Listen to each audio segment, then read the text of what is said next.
कढ़ाई ले लो कढ़ाई। But if I lay down and I play dead and I stay dead, maybe you'll get sick of being the namaste and a very warm welcome to home and hobbies. हम सभी अपने kitchen में smoothly काम करने के लिए बहुत सारे प्रोडक्ट्स यूज़ करते हैं कि आजकल मार्केट में हमारे पास इतनी ज़्यादा चॉइस और वैरायटी अवेलेबल होती है, तो कई बार हम उनमें कंफ्यूज भी हो जाते हैं कि कौन सा प्रोडक्ट हमारे लिए अच्छा रहेगा या कौन सा प्रोडक्ट नहीं रहेगा।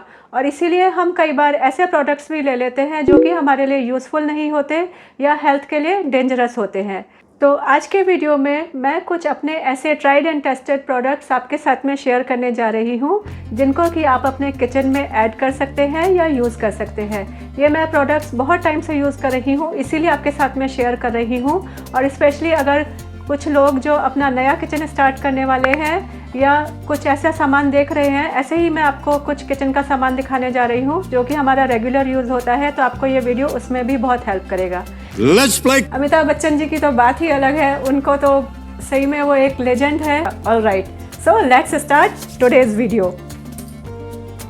बॉटल्स हमको किचन में रेगुलर धोनी ही होती है, उसके लिए बहुत सारे मार्केट में ब्रशेस अवेलेबल होते हैं, but I found this brush most useful क्योंकि एक तो इसकी ये लेंथ बहुत अच्छी है। ये वाले ब्रश की देखिए, पूरी बॉटल आपकी 1 लीटर की या 1.5 लीटर की हो तो आराम से ये ब्रश यूज़ हो जाता है उसमें।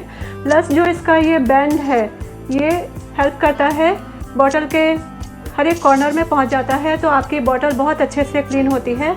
साथ ही में इसके ब्रिसल्स जो हैं वो भी बहुत स्ट्रॉन्ग और सॉफ्ट है। ब्रिसल्स ज़्यादा हार्ड हो तो बॉटल के अंदर स्क्रैचेस आने के भी चांसेस रहते हैं। तो ये वाला ब्रश, अगर प्रोडक्ट का लिंक मुझे मिलेगा जिन प्रोडक्ट का, वो मैं आपको दे दूँगी। आप अपनी बॉटल्स को साफ़ करने के लिए यूज़ कर सकते हैं। मेरी तरफ से इसको 100% अप्रूवल है। इसके बाद में ये वाला ब्रश, जैसे कुछ बॉटल्स छोटे मुँह की होती हैं उनमें भी ये वाले ब्रश अच्छे रहते हैं। ये मैंने आइकिया से मंगाया था क्योंकि ये इजीली चले जाते हैं। मैं आपको यूज़ करके भी दिखाऊंगी। और इसमें भी ये कॉर्नर में भी ब्रिसल्स बने हुए हैं और साइड में भी ब्रिसल्स बने हुए हैं, जिसकी वजह से पूरी बॉटल इजीली क्लीन हो जाती है। और सेम डिज़ाइन इसका भी है, हैंडल बहुत लंबा है और साथ में यहाँ पे बेंड भी है, तो उसकी वजह से बॉटल का पूरा कर्व अच्छे से क्लीन हो जाता है। इसके साथ में मैं आपको ये भी दिखा देती हूँ, ये वाला ब्रश भी आता है। ये टपरवेयर का है ये वाला ब्रश है, और बॉटल के लिड्स रहते हैं, जैसे ये स्मॉल बॉटल्स के लिड रहते हैं अंदर, इनको क्लीन करने में भी बहुत यूज़फुल रहता है। मार्केट में कई बार जो ब्रशेज़ आते हैं उनमें आके स्पॉन्ज लगा रहता है जो इजीली क्लीन भी नहीं होता। आफ्टर अ टाइम वो ख़राब होना भी शुरू हो जाता है, गीला रहने की वजह से अनहाइजीनिक भी होता है, और थोड़े टाइम बाद में वो टूट के निकल भी जाता है और उसकी लेंथ भी कम होती है। कढ़ाई किचन के एक बहुत ही इंपॉर्टेंट आइटम्स में होता है या बर्तनों में होता है कढ़ाई। ये देखिए, इतनी सारी कढ़ाई तो मैं ही आपको शो कर रही हूँ। मैं ये नहीं बता रही हूँ कि एल्यूमिनियम की अच्छी है या स्टील की अच्छी है या कास्ट आयरन की अच्छी है, उस डिबेट में मैं नहीं जा रही हूँ। मैं आपको बेसिक जो कढ़ाई सेलेक्ट करते टाइम आपको ध्यान में रखनी चाहिए बातें, वो आज आपको बता रही हूँ। तो कढ़ाई लेते टाइम आप हमेशा सबसे पहला पॉइंट जो ध्यान में रखिए वो देखिए कि कढ़ाई आपकी हमेशा हैवी बेस हो। ये कास्ट आयरन की कढ़ाई है, ये तो हैवी ऑलरेडी रहती ही है, लेकिन जो भी आप कढ़ाई लेने जा रहे हो उसका आप जो बेस देखें वो हमेशा देखिए वो हैवी बेस हो। क्योंकि अगर आप लाइट बेस की कढ़ाई देखेंगे तो एक तो उसमें खाना जलने लगेगा, और जलने के बाद में कढ़ाई साफ़ करना की स्ट्रगल आप सबको पता ही होगी। दूसरा पॉइंट मैं आपको जो बताने जा रही हूँ कढ़ाई लेते टाइम, वो उसके शेप को लेके है। जो भी कढ़ाई लीजिए आप कोशिश करिए कि राउंड शेप की लीजिए। जैसे ये मैं आपको दिखा रही थी, दिस इज़ राउंड शेप, क्योंकि राउंड शेप की कढ़ाई में एक तो खाना जो भी आप सब्जी बना रहे हैं वो भी अच्छी बनती है, और अगर आप कभी इसमें फ्राई करने वाले हैं तो वो भी बहुत अच्छे से फ्राई होती है in comparison to flat base. ये होता है फ्लैट बेस, देखिए इसका बेस फ्लैट है, इसमें अगर आप फ्राइंग करना ट्राई करेंगे तो वो जल्दी नहीं होता और अच्छा नहीं। जितनी मेरे पास में कढ़ाई है उसमें इसमें हैंडल है और इसमें हैंडल है, उससे कई बार मुझको चोट भी लग जाती है, गरम कई बार छू जाता है काम करते टाइम तो बर्न हो जाता है। तो हैंडल्स जब भी आप चूज़ करें कढ़ाई के तो इस टाइप के चूज़ करिए जो अगर आपके लग भी जाए काम करते टाइम तो वहाँ पे वो एरिया बर्न नहीं हो। इवन आप इनको पकड़ के भी काम कर सकते हैं, ये हीट अप नहीं होते हैं। बेस्ट वैसे मैं आपको रिकमेंड करूँगी, आप बिना हैंडल की कढ़ाई लेंगे तो वो वॉश करना भी ईजी होता है, क्योंकि उनके हैंडल्स में आसपास में कहीं पे कुछ एक्यूमुलेट नहीं होता। क्योंकि हैंडल्स के पास में जो ये लगे रहते हैं, नट्स लगे रहते हैं ना, उनमें कई बार वो क्लीन करने बहुत डिफ़िकल्ट हो जाते हैं। तो इसीलिए बेस्ट यही रहेगा कि आप हैंडल लेस कढ़ाई लीजिए, राउंड कढ़ाई लीजिए और हैवी बेस। अगर आप भी मेरी तरह टी हॉलिक हैं तो आपको भी चाय की छन्नियों की इम्पोर्टेंस पता होगी। वैसे तो सबके घर में रहती ही है चाय की छन्नी, तो उसमें प्लास्टिक तो is a big no no. ये देख लीजिए क्या हाल हो जाता है प्लास्टिक की छन्नियों का। ये एग्जांपल के लिए मैंने आपको दिखाया हुआ है। वैसे भी चाय का जो बॉइलिंग पॉइंट होता है उसमें हम प्लास्टिक की छन्नी यूज़ करते हैं, तो प्लास्टिक हमारी चाय में जाता है, तो it's not good for your health. में बेस्ट छन्नी में रहती है ये इस टाइप की छन्नी, क्योंकि इसकी शेप भी एक तो अच्छी होती है, कप में आराम से चाय जाती है, इजी टू क्लीन भी रहती है, और साथ ही में इसका जो ये हैंडल होता है ये भी स्टील का है, तो पकड़ने में भी अच्छा रहता है। इसी के कंपैरिजन में ये ऐसी भी आती हैं स्टील की, जिसमें आगे का पार्ट स्टील का रहता है।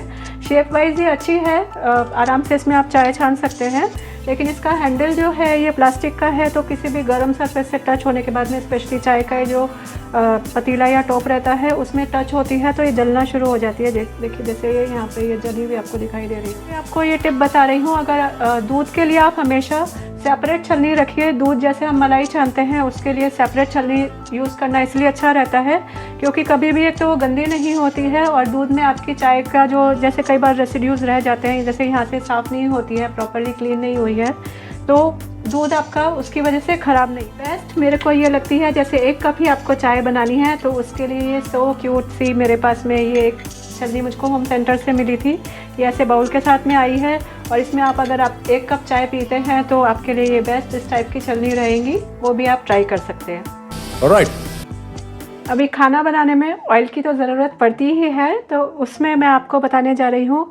मार्केट में अवेलेबल रहते हैं प्लास्टिक के, स्टील का भी मैं यूज़ कर चुकी हूँ, और ग्लास के कंटेनर्स। तो plastic is simply no no, क्योंकि ये भी देखिए टपरवेयर का ही है। एक तो इसकी लिड क्लोज होनी ही बंद हो गई है। साथ ही में प्लास्टिक में, जैसे मैंने आपको बताया था अपने फिल्म ऑर्गेनाइजेशन वाले वीडियो में, कि प्लास्टिक में आप कितना भी क्लीन कर लीजिए स्मेल आती ही है, आफ्टर अ टाइम गंदा होता ही है, और स्पेशली ऑयल वाले जो कंटेनर्स होते हैं उनको क्लीन करना बहुत डिफ़िकल्ट हो जाता है। तो first point, oil container choose करते टाइम ये ध्यान में रखिए कि वो ईजिली क्लीन हो जाए। सेकेंड पॉइंट आपको ध्यान में रखना चाहिए इनका मेज़रमेंट। मैंने जैसे ये एक ग्लास का लिया था, ये वंडर शेफ का है, लेकिन इसमें 500 ml ही ऑयल आता है, और हमारे पास में जितने पैकेट्स आते हैं जनरली 1 लीटर के ही होते हैं या उससे ज़्यादा के होते हैं। तो मेज़रमेंट का भी ध्यान रखिए। उसके लिए मुझे ये बेस्ट लगा, ये वाला ऑयल डिस्पेंसर बहुत अच्छा है। एक तो ये ग्लास का है, साथ ही में इसमें 1 लीटर पूरा ऑयल आ जाता है।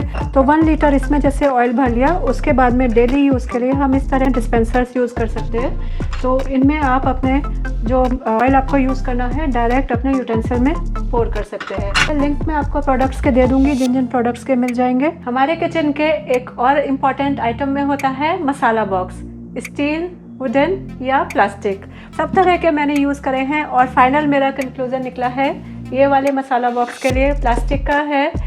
आप लोग बोलेंगे प्लास्टिक का मसाला बॉक्स, आजकल प्लास्टिक डिस्कार्ड करने के लिए बात कर रहे हैं, लेकिन मैं आपको इसके एडवांटेजेस बताती हूँ। एक तो ये एयर टाइट है, लॉक एंड लॉक कंपनी का है ये मसाला बॉक्स। जो मसाले हम रखते हैं एयर टाइट होने की वजह से तो ये ख़राब नहीं होते। दूसरे मैंने स्टील का भी यूज़ किया है, उसके अंदर क्या होता है कि कई मसाले रिएक्ट कर जाते हैं स्टील के साथ में, स्पेशली रेनी सीजन में, तो स्टील का मैं इसलिए नहीं रिकमेंड कर रही हूँ। और वुडन भी है मेरे पास में, ये वुडन है, ये मैं रेगुलर यूज़ के लिए मैं आपको कभी भी रिकमेंड नहीं करूँगी, क्योंकि इनमें तो आप ना इसको ढंग से वॉश कर सकते हैं, स्टिक भी हो जाते हैं मसाले, और कई बार दाग भी पड़ जाते हैं, फंगस भी आ जाती है। दालचीनी, तेज़पत्ता, बड़ी इलायची, ऐसा सब मसाला यूज़ करने के लिए आप इसको रख सकते हैं, लेकिन रेगुलर यूज़ के लिए I will highly recommend this type of masala box जो एयर टाइट हो, जिससे कि आपके मसालों की जो एरोमा है वो भी नहीं ख़राब हो और आपके मसाले ख़राब नहीं हो।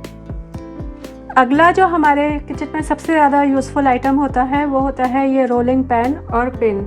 इसमें आप जो भी लें, सबसे ज़्यादा इम्पॉर्टेंट ध्यान देने वाली बात ये होती है कि जो आप ये अपना रोलिंग पैन लेंगे उसका जो बेस है वो हमेशा जो इसके सपोर्ट रहते हैं, पाए बोलते हैं हम इनको, वो अटैच्ड ही लीजिए, उनको कभी सेपरेट मत लीजिएगा, क्योंकि आफ्टर अ टाइम या तो वो टूट जाते हैं, निकल जाते हैं, और जब हम रोटी या पराठा जो भी कुछ हम इसके ऊपर अपना बेलते हैं वो कई बार हिलने भी लगता है, आवाज़ करने लगता है। तो बेस्ट यही रहेगा, जो भी आप ले रहे हैं, वुडन ले रहे हैं या फिर मार्बल का ले रहे हैं, जो आपका ये रोलिंग पैन का बेस है उसको हमेशा एक ही पोर्शन में लीजिए, जिससे कि वो बाद में निकले नहीं और आवाज़ नहीं करे। और अगर आप मेरा ओपिनियन माने तो मार्बल का हैवी रोलिंग पैन लेना बेस्ट रहता है, क्योंकि वुडन जो ये रहता है रोलिंग पैन, वो गीला होने के बाद में एक तो सुखाना मुश्किल होता है और उसके अंदर फंगस भी होने के चांसेस रहते हैं और कई बार वो टूट भी जाता है। साथ में रोलिंग पैन के साथ में हम लेते हैं ये रोलिंग पिन। ये भी हमेशा नीम वुड या मैंगो वुड का हैवी लीजिए, पतला मत लीजिए। अगर आपको चपाती या पराठा बनाने के लिए ही यूज़ करना है, देख के लीजिए कि उनके बीच में कोई क्रैक्स नहीं हो, वेट में अच्छा हो तो आपका रोटी या पराठा अच्छे से रोल भी होगा। लॉन्ग लास्टिंग आपका ये रोलिंग पैन और पिन चलता रहेगा। आजकल हम नॉन स्टिक कुकवेयर यूज़ कर रहे हैं या कई चीज़ों में हम इको फ्रेंडली होने की वजह से वुडन स्पैचुलास यूज़ कर रहे हैं। वुडन स्पैचुलास अगर आप लें तो आप नीम वुड की लें या फिर मैंगो वुड की लें, वो अच्छी रहती हैं क्योंकि वो एक तो हार्मफुल नहीं होती, साथ ही में वुडन स्पैचुलास में कभी भी आर्टिफिशियल कलर्स या कोटिंग नहीं हुआ हो वो भी चेक कर लीजिए, क्योंकि जो भी आप इनसे कुकिंग करेंगे वो डायरेक्ट आपके खाने में जाने वाली है। और उसके बाद में अगर आप ये पलटा टाइप का स्पैचुला ले रहे हैं तो उसका ये जो है पॉइंट रहता है, इसको आप चेक कर लीजिए, ये हमेशा थोड़ा शार्प हो, जिससे कि आपको पलटने में, जैसे डोसा बना रहे हैं या पराठा बना रहे हैं तो पलटने में दिक्कत नहीं हो। ये मैं आपको पॉइंट्स वुडन स्पैचुला से रिलेटेड बता रही हूँ। और इनमें एक पॉइंट ये भी ध्यान में रखने वाला होता है कि जैसे ये वाली स्पैचुला है मेरे पास में, ये बस खाली सब्जी बनाने के काम में आ सकती है, लेकिन ये ज़रा सी भी डीप नहीं है, सर्विंग के काम नहीं आएगी, क्योंकि अगर मैं इससे कुछ सर्व करना चाहूँगी तो कुछ भी इसमें प्रोपोर्शन आएगा ही। तो ये थे कुछ इंपॉर्टेंट किचन ऑब्जेक्ट्स जो आज मैंने आपके साथ में शेयर करे। आशा करती हूँ आपको ये वीडियो यूज़फुल लगा होगा। प्लीज़ कमेंट करके बताइएगा आपको ये वीडियो कैसा लगा। किचन डीप क्लीनिंग से रिलेटेड अगर आप वीडियो चाहते हैं तो मुझे कमेंट सेक्शन में ज़रूर बताइएगा। आजकल मैं उसी काम में बिज़ी हूँ और मेरे चैनल से ज़रूर कनेक्टेड रहिएगा, क्योंकि अभी फेस्टिव सीज़न स्टार्ट होने वाला है। बहुत सारे इंटरेस्टिंग वीडियोस आपको मिलेंगे और अभी तक आपने होम एंड हॉबीज़ को सब्सक्राइब नहीं किया है तो प्लीज़ जल्दी से कर लीजिए। ऐसा ही यूज़फुल होम रिलेटेड कंटेंट मैं आपके साथ में शेयर करती रहती हूँ। नेक्स्ट वीक वापस से किसी इंपॉर्टेंट टॉपिक के ऊपर डिस्कस करेंगे। तब तक आप मेरा किचन रिलेटेड ये वाले वीडियो देख सकते हैं। अपना ध्यान रखिए। Bye bye, take care, happy cooking.